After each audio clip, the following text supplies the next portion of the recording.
Bungalow की वास्तु और flat की वास्तु इन दोनों में फ़र्क होता है, तो क्या ये सच है? मैम फैक्ट्रीज़ के बारे में भी बताइए, उनका आप कैसे चेक करते हो? सिर्फ बंगलो नहीं, ग्राउंड फ्लोर का फ्लैट, ग्राउंड फ्लोर का शॉप, फैक्ट्रीज, जो भी ग्राउंड फ्लोर पे आता है वो सब एज अ बंगलो ही ट्रीट किया जाता है। मतलब बंगलो में जो हम लोग वास्तुशास्त्र देखेंगे उसी हिसाब से ट्रीट किया जाता है। तो जैसे अभी मेरा शोरूम है, तो जिनके शॉप्स है, तो शॉप के बारे में भी कुछ बताइए ना। ओनरशिप हमारी है। मतलब नीचे सोसाइटी में बहुत जगह है, ये वो तो हम यूज कर सकते हैं, लेकिन वो कॉमन प्रॉपर्टी है। सिर्फ फ्लैट के दरवाजे की अंदर की हमारी ओनरशिप होती है। तो फ्लैट के दरवाजे का अंदर का ही वास्तुशास्त्र हमें देखना पड़ता है। हेलो, मैं doctor Rajkunwar Desai, vastu and human body energy consultant. आज हमारे यहाँ पे जो गेस्ट आए उनका नाम है मिस्टर मकरन कुलकर्णी और उनकी वाइफ मिसेस संपदा कुलकर्णी। मकरन कुलकर्णी मैकेनिकल इंजीनियर है, लेकिन अपने पैशन के चलते वो फाइन ज्वेलरी और प्रेशियस स्टोन्स का बिजनेस करते हैं और संपदा मैडम उनको उसमें हेल्प करती है। उनका बंगलो भी है और फ्लैट भी है, तो उनको वास्तु के रिलेटेड उसके बारे में कुछ सवाल है। अगर आपको भी इस टॉपिक पे कुछ सवाल पूछने हैं तो आप हमें कमेंट बॉक्स में पूछ सकते हैं और प्लीज हमें सब्सक्राइब कीजिए। चलिए देखते हैं आगे क्या होता है। हेलो, कैसे हैं आप दोनों? बहुत बढ़िया, थैंक यू। बहुत मस्त, थैंक यू मैम। तो मैम वास्तु वास्तु होती है, पर कल किसी एक मेरे फ्रेंड ने मुझे बताया कि बंगलो की वास्तु और फ्लैट की वास्तु इन दोनों में फ़र्क होता है, तो क्या ये सच है? जी, बिल्कुल सही है। बंगलो और फ्लैट की वास्तु अलग-अलग देखी जाती है, क्योंकि बंगलो में underground water tank, boring, septic tank, plot का शेप, ये सब मैटर करता है। तो ये सब चीज़ें फ्लैट में नहीं देखी जाती, ऐसा क्यों? क्या होता है, फ्लैट में फ्लैट के दरवाजे के अंदर की ओनरशिप हमारी है। मतलब नीचे सोसाइटी में बहुत जगह है, ये वो तो हम यूज कर सकते हैं, लेकिन वो कॉमन प्रॉपर्टी है। सिर्फ फ्लैट के दरवाजे की अंदर की हमारी ओनरशिप होती है। तो फ्लैट के दरवाजे का अंदर का ही वास्तुशास्त्र हमें देखना पड़ता है। लेकिन बंगलो में क्या होता है, गेट के अंदर की सब चीजें हमारी है। वहां पे जो एनर्जीज है, जो अंडरग्राउंड वाटर टैंक, बोरिंग रहता है, सेप्टिक टैंक रहता है, ये सब हमारी खुद की ओनरशिप में आता है। और सबसे इम्पोर्टेंट रहता है जगह की एनर्जी, क्योंकि वो ग्राउंड पे रहता है, तो जगह की एनर्जी भी बहुत ज्यादा मैटर करती तो फिर मैम ग्राउंड फ्लोर का फ्लैट भी तो ग्राउंड फ्लोर पे ही होता है। है। हाँ, आप एकदम सही कह रहे हो। बंगलो मतलब सिर्फ बंगलो नहीं, ग्राउंड फ्लोर का फ्लैट, ग्राउंड फ्लोर का शॉप, फैक्ट्रीज, जो भी ग्राउंड फ्लोर पे आता है वो सब एज अ बंगलो ही ट्रीट किया जाता है। मतलब बंगलो में जो हम लोग वास्तुशास्त्र देखेंगे उसी हिसाब से ट्रीट किया जाता है। तो बंगलो और फ्लैट में क्या डिफ़रेंस आएगा? देखिए क्या होता है, बहुत सारी बिल्डिंग्स होती है और उसके कंपाउंड के अंदर वो सब रहती है, तो वहाँ पे बहुत हमको बहुत जगह यूज करने को मिलती है, लेकिन वो हमारी ओनरशिप में नहीं है, वो कॉमन प्रॉपर्टी है। अगर हमको कुछ एनर्जीज इम्पैक्ट करती है तो वो दरवाजे के अंदर की है। मतलब दरवाजे के अंदर जो भी वास्तुशास्त्र रहता है वो सिर्फ फ्लैट में आता है, लेकिन बंगलो के लिए हमको गेट के अंदर, मतलब गेट कहाँ पे है, प्लॉट का शेप कहाँ पे है, फिर वहाँ पे सही जगह पे अंडरग्राउंड वाटर टैंक है क्या, सेप्टिक टैंक है क्या, ये सब हमको देखना पड़ता है। तो मैम मुझे पूछना था कि तो फिर ग्राउंड फ्लोर का फ्लैट भी ये सब में आता है, जो जैसे गार्डन फ्लैट होता है, क्योंकि मेरे एक क्लोज फ्रेंड का फ्लैट ग्राउंड फ्लोर का ही है। जी, ग्राउंड फ्लोर का फ्लैट को बंगलो जैसे ही पकड़ना पड़ता है, क्योंकि अगर वहाँ पे अगर पास में अंडरग्राउंड वाटर टैंक है, सेप्टिक टैंक है या बोरिंग है, तो वो कौन-सी दिशा में उसका इम्पैक्ट फ्लैट पे कैसा आएगा, ये सब देखना पड़ता है। लेकिन अगर सपोज़ अंडरग्राउंड वाटर टैंक है और वहाँ पे बीच में और एक ग्राउंड फ्लोर का फ्लैट आता है। फिर वो हमें देख सोचने की ज़रूरत नहीं है। बीच में कोई और मतलब फ्लैट आ गया तो वो सोचने की ज़रूरत नहीं है। तो मैम रो हाउस और बंगलो इनको एक ही तरीके से ट्रीट किया जाता है या रो हाउस का भी अलग होता है? नहीं, नहीं रो हाउस बंगलो जैसा ही ट्रीट होता है। उसमें भी underground water tank, septic tank, boring देखा जाता है। अगर रो हाउस में सामने कुछ जगह खाली है, पीछे कुछ जगह खाली है, तो वो भी सब देखी जाती है। लेकिन अगर रो हाउस कॉर्नर का है, कॉर्नर पीस है, तो प्लॉट का शेप भी फिर उसमें देखा जाता है। तो मैम एक क्वेश्चन मेरा और ऐसा है हुँ, कि रो हाउस में बहुत से बार एक दीवार 2 रो हाउस की कॉमन होती है। जी। तो उसके वजह से क्या फ़र्क पड़ सकता है? या दोनों बंगलों को सेम इफ़ेक्ट होता है या इंडिविजुअल सबका अपना-अपना इफ़ेक्ट रहता है? नहीं इवन दो एक वॉल सेम है दोनों में, लेकिन वो दोनों अलग-अलग तरीके से डील की जाती है। अभी फ्लैट में भी हम लोग देखते हैं ना, फ्लैट की एक हुँ, वॉल या 2-3 वॉल कॉमन होती है, तो फ्लैट का अंदर का हमारा हो गया, वो सामने वाला एक बड़ी वॉल कॉमन है, फिर भी वो उसका हो गया। करेक्ट। तो वॉल से कुछ मैटर नहीं करेगा। तो जैसे अभी मेरा शोरूम है, तो जिनके शॉप्स है, तो शॉप के बारे में भी कुछ बताइए ना? जी, अगर शॉप छोटा है, तो रो हाउस की तरह ट्रीट किया जाता है। शॉप बड़ा है, तो फिर बंगलो के तरह ट्रीट किया जाएगा उसको। मतलब वही रूल्स इसको भी लागू हो जाएँगे। तो मैम फैक्ट्रीज़ के बारे में भी बताइए, उनका आप कैसे चेक करते हो? जी, क्या होता है अगर छोटी फैक्ट्री है, शॉप जैसी, तो जैसे हम शॉप को देखते हैं उसी तरह से देखनी पड़ती है।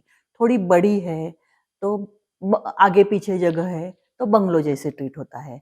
लेकिन अगर फैक्ट्री बहुत बड़ी है जैसे 1-2 एकड़, 5 एकड़ तो उसका थोड़ा अलग तरीके से देखना पड़ता है क्योंकि उसका शेप कुछ अलग होता है और वहाँ पे लेवल डिफरेंस भी हो सकता है।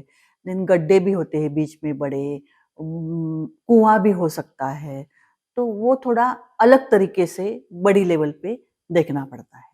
मैम ये जो फैक्ट्रीज़ का देखना होता है, तो ये कंस्ट्रक्शन से पहले देखना होता है या कंस्ट्रक्ट करने के बाद देखना होता है या दोनों बार अलग-अलग देखना पड़ता है? कंस्ट्रक्ट करने के पहले तो हम लोग जगह की एनर्जी देखेंगे, तो वो ज़्यादा मैटर करती है क्योंकि वो बड़ा रोल प्ले करती है और कंस्ट्रक्ट होने के बाद वो फैक्ट्री की खुद की एनर्जी बन जाती है।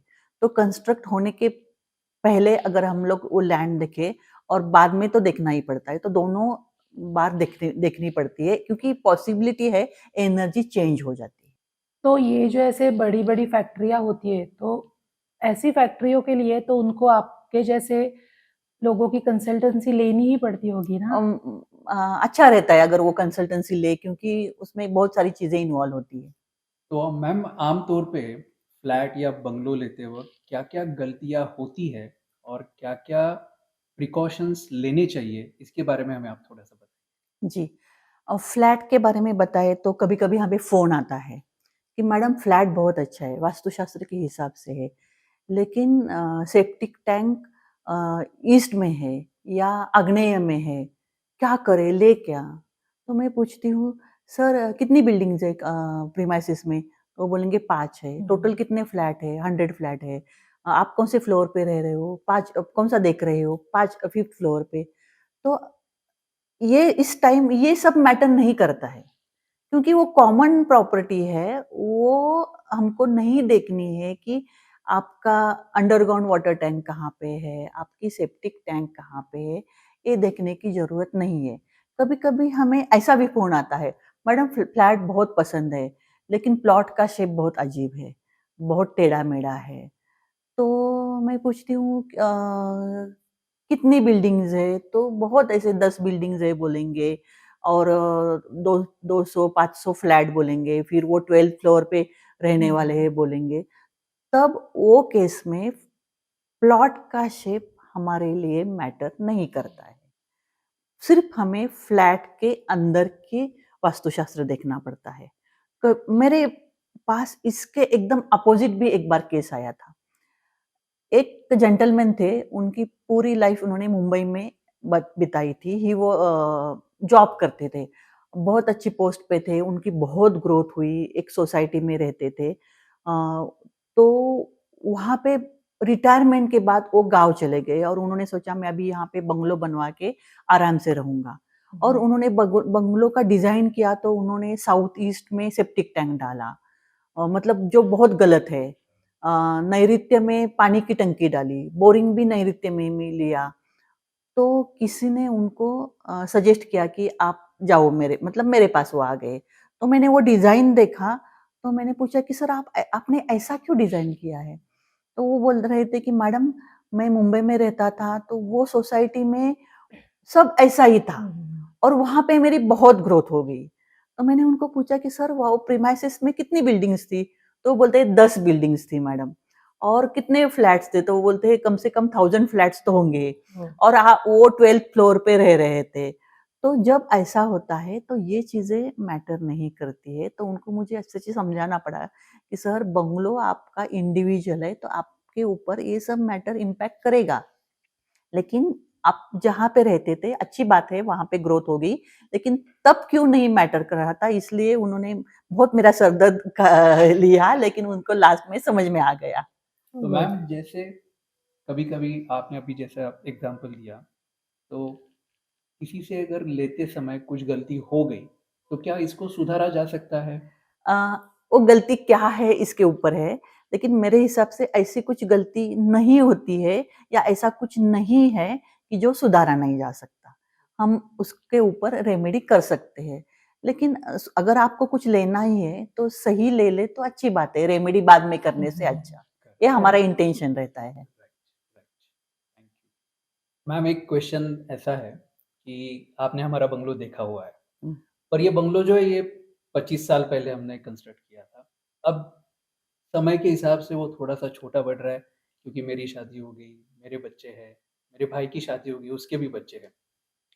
तो वो सब देखते हुए अभी वो थोड़ा बंगलो छोटा पड़ रहा है और हमारे दिमाग में ऐसा आ रहा है कि उसको हम डिमोलिश करके वहाँ पे 1 फ्लोर 1 फ्लैट ये हिसाब से हम मेरे लिए, मेरे भाई के लिए और एक अलग से बना के रखें और कभी क हमारे पास गेस्ट आते हैं तो उनके लिए वैसे 3 या 4 फ्लैट एक ही अपने ज़मीन पे बना के रखेंगे। तो उसको भी आप बंगलो की तरह ही देखोगे या अलग देखोगे? जी, आजकल ये बहुत मार्केट में है। क्या होता है आप जैसे बोल रहे हो ऐसे डिमोलिश करके भाई 2, 3, 4 फ्लोर बनवाते हैं। हर एक फ्लोर पे खुद का फ्लैट रहते हैं, नहीं तो फिर जगह लेके ऐसा करते हैं और वो लोग उनको बंगलो ही बुलाते हैं। हुँ, तो ये बंगलो नहीं है। आप बंगलो में रहते थे, वो जगह आपकी थी, लेकिन अभी आप जो कंस्ट्रक्ट कर रहे हो, तो वो आप फ्लैट में रहने को जा रहे हो। इवन दो आप भाई इकट्ठा साथ में रहे हो, अच्छी बात है, लेकिन जहाँ पे पूजा घर और किचन अलग होता है, तब वो अलग घर बन जाता है। तो आपका अगर पूजा घर और किचन अलग है, एक फ्लोर पे, आपके भाई का अलग ऊपर के फ्लोर पे है, तो ये फ्लैट हो गया और हमें एज़ अ वास्तुशास्त्र उसको फ्लैट करके ही ट्रीट करना पड़ता है। ओके। तो सबका फिर अलग-अलग आएगा एनर्जी? जी, हो सकता है, वो तो पता नहीं एनर्जी तो देखनी पड़ती है, लेकिन हमको जब एज़ अ वास्तुशास्त्र देखना पड़ेगा, तो उसको as a flat he treat करना पड़ेगा। अभी कभी-कभी लोग हमसे आपने तो ईज़िली एक्सेप्ट किया, कभी-कभी लोग हमसे झगड़ा करते हैं। मैडम ऐसे कैसे आप बोल रहे हो हम अलग-अलग रह रहे हैं, हम एक ही जगह पे रह रहे हैं, हमारा बिज़नेस भी एक है। सिर्फ़ कुछ बच्चे बड़े ऊपर-नीचे हो रह रहे गए हैं, हैं, हाँ। ज़्यादा रूम्स चाहिए इसलिए हमने ये कर दिया है। इसमें बुरा बात मानने की कोई बात नहीं है। अच्छी बात है लेकिन आपका बिज़नेस एक है वो अलग बात है। और आप रहते हो वो अलग बात है और आप एक जगह पे रहते हो ये भी अच्छी बात है लेकिन हमको ट्रीट करते समय उसको फ्लैट ही ट्रीट करना पड़ता है। ओके, ये नई बात पता चली आज आपकी वजह से। नहीं तो हम बंगलो ही समझ के चलने वाले थे उसको और फिर जब अलग-अलग फ्लैट्स हो गए अगर, हाँ। तो सबका वास्तु या डायरेक्शन तो सेम होगा फिर क्या उसमें भी एनर्जी का फ़र्क पड़ता है?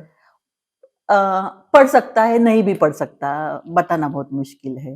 ओके, क्योंकि फ्लोर टू फ्लोर भी एनर्जी चेंज हो सकती है, कभी-कभी होती भी नहीं है, तो इट इज़ डिफिकल्ट टू से कि वहाँ की एनर्जीज़ क्या होगी। तो इसके लिए हम पहले से रेमेडी ढूँढ के हम सबके लिए अच्छा पॉज़िटिव वहाँ पे एनवायरनमेंट हो या एनर्जीज़ हो, इसके लिए हम कोशिश करके जी, जी, कंस्ट्रक्ट कर हम सकते लोग हैं। ज़रूर उस पे रेमेडी कर सकते हैं, कोशिश भी कर सकते हैं, लेकिन वो तब की सिचुएशन पे डिपेंड होगा। अभी हम लोग कुछ नहीं बोल सकते कि वहाँ पे एनर्जीज़ क्या होगी, क्या करना पड़ेगा। लेकिन हमारे हाथ में है कि मैक्सिमम पॉसिबल सब कुछ अच्छा रखें, पॉजिटिव रखें। वो तो है और कर सकते हैं। Okay, great, thank right. You. Ma'am, सबसे पहले तो मैं आपको थैंक यू बोलना चाहूँगा, क्योंकि मेरा वास्तुशास्त्र के ऊपर विश्वास नहीं था जी। और मैं ये चीज़ों में बिलीव बिल्कुल नहीं करता था। पर आज आपने हमारे जो भी कन्फ्यूजन्स या जो भी क्वेश्चन्स थे, उनको जिस तरीके से आंसर दिया है, मेरे सारे डाउट्स क्लियर हो गए।